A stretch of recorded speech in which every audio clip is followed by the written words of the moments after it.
धुंधकारी की संपूर्ण कथा। दोस्तों, आज हम आपको एक ऐसे महापापी मनुष्य की कथा सुनाने जा रहे हैं जिसने अपने जीवन में पाप ही पाप किया है, जिसकी वजह से मरने के बाद उसे मृत्युनी प्राप्त होती है तथा वह बहुत कष्ट भोगता है। श्रीमद् भागवत पुराण की कथा सुनने के बाद उसे मृत्युनी से मुक्ति मिलती है। उसे दौड़ा लिया, लेकिन धुंधकारी बच निकला। घर आकर उसने यह बात उन सभी वेश्याओं से बता दी। वह वेश्याएं बहुत चालाक थी कि एक दिन यह हम सभी को फंसा देगा। उन सभी ने मिलकर धुंधकारी को मार डालने की योजना बनाई। धुंधकारी लेटा हुआ था कि सभी वेश्याओं ने मिलकर धुंधकारी के दोनों हाथ पैर रस्सी से बांध दिए।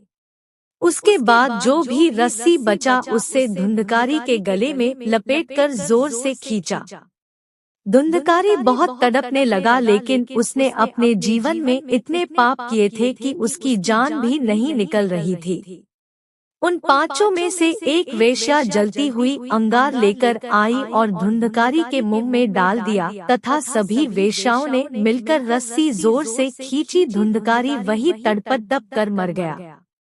अब वो सभी वेश्याएं मिलकर उसके घर में जो भी सोना, चांदी, पैसा था सब कुछ लेकर उस घर से निकल गई।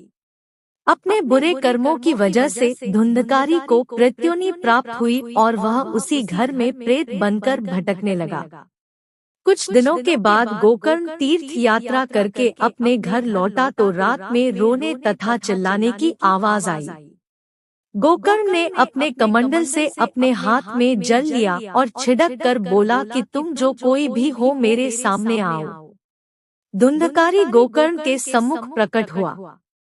गोकर्ण उस प्रेत से बोला कि तुम कौन हो, तो वह प्रेत बोला मैं तुम्हारा भाई धुंधकारी हूँ, और धुंधकारी से अपनी सारी कहानी बता डाली।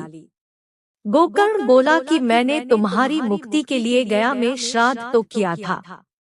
धुंधकारी बोला कि तुम हमारे नाम से गया में कितने भी श्राद्ध कर लो, मैंने अपने जीवन में इतने पाप किए हैं कि मुझे इतनी जल्दी मुक्ति नहीं मिलने वाली है। अब तुम ही मेरी मुक्ति का कोई उपाय निकालो। अगले दिन गोकर्ण स्नान करके सूर्य देवता को जल अर्पण कर रहा था, तब गोकर्ण ने सूर्य भगवान से अपने भाई धुंधकारी की मुक्ति का उपाय पूछा। उसी समय आकाश में आकाशवाणी हुई कि हे गोकर्ण, यदि तुम धुंधकारी की मुक्ति चाहते हो तो धुंधकारी के लिए भागवत कथा करवाओ, इससे उसे मृत्युनी से मुक्ति मिल जाएगी। गोकर्ण ने ऐसा ही किया। गोकर्ण ने भागवत कथा का आयोजन किया। उस कथा में धुंधकारी का आवाहन किया गया।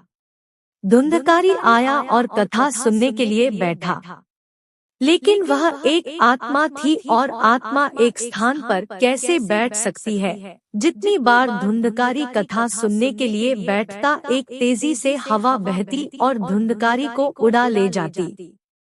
गोकर्ण को एक उपाय सूझा। उसने सप्तग्रंथी वाला एक बांस मंगवाया और उस बांस में धुंधकारी को प्रवेश करवा दिया।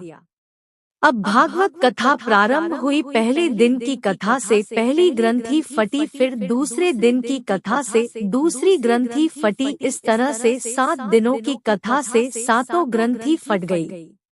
तब धुंधकारी को मृत्युनी से मुक्ति मिल गई थी तथा फिर भगवान की तरफ से धुंधकारी के लिए विमान भेजा गया। उस विमान में भगवान के पार्षद बैठे हुए थे। तो इस तरह से धुंधकारी जैसे पापी मनुष्य को मोक्ष की प्राप्ति हुई तथा मृत्युनी से मुक्ति मिली। मित्रों, वीडियो अच्छा लगा हो तो लाइक, शेयर, सब्सक्राइब अवश्य करें। धन्यवाद।